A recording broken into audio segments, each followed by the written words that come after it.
This Iraq War veteran's name is Sasha Reilly. Sasha Reilly was human trafficked into the Trump Epstein trafficking ring as a little boy. This was Sasha then.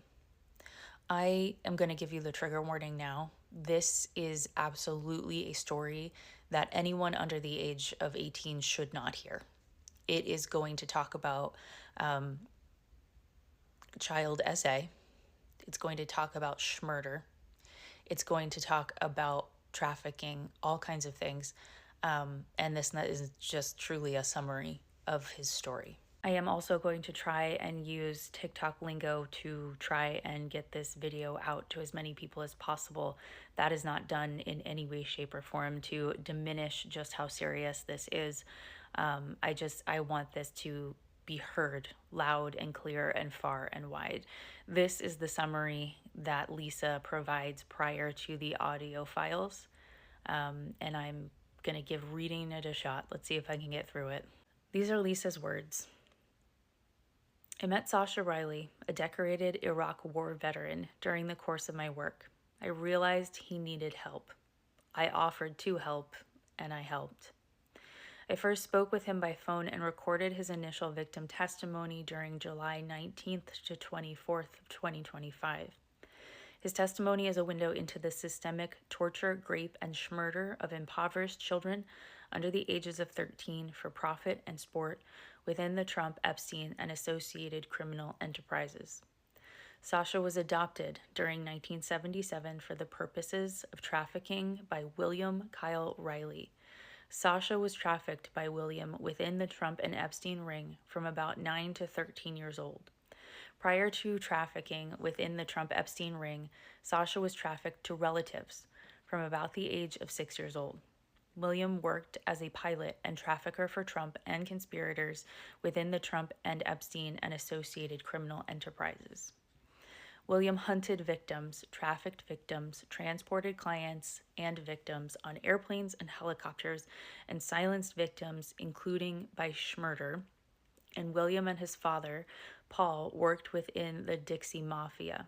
Sasha is one of the only trafficking survivors from during those years. The PDF file of perpetrators that Sasha is willing to testify against include Donald John Trump, Andy Biggs, Jim Jordan, Lindsey Graham, and Clarence Thomas.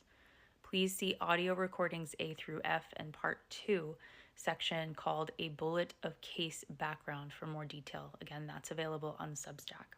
I told Sasha I would publish audio from our conversations unedited and unredacted, and so I am. For myself, for Sasha, and for his friends Samantha and Patricia and Sarah, all of whom died. And for the rest of the victims buried on all the farms, the ranches, the patches of wilderness across the good, sweet earth. And for the rest of the innocent. The evidence is ample. Certain types of films, videos, CPS reports, FBI reports on William, and a military report involving the court-martial of a fellow soldier found with certain types of films depicting Sasha and one of the schmurder victims, Samantha, a decade earlier.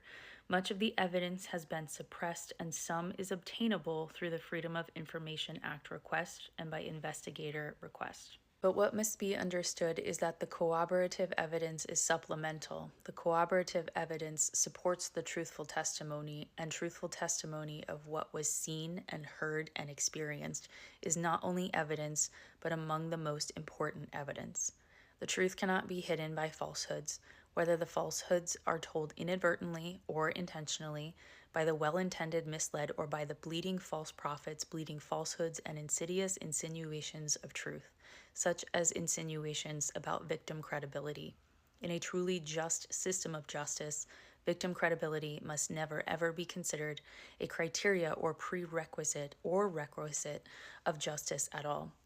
A system where the credibility of the victim is considered a criteria or requisite or prerequisite for pursuing justice is a fallacy. A system where the victim's credibility is demonized instead of the perpetrator's guilt rightly determined and punished in respect to and in honor of the victim is demonic. I state again, a system where the victim's credibility is demonized is demonic. Please listen to the testimony to discern the truth yourselves. Beyond that, I cannot read anymore. It just will get flagged left and right by TikTok.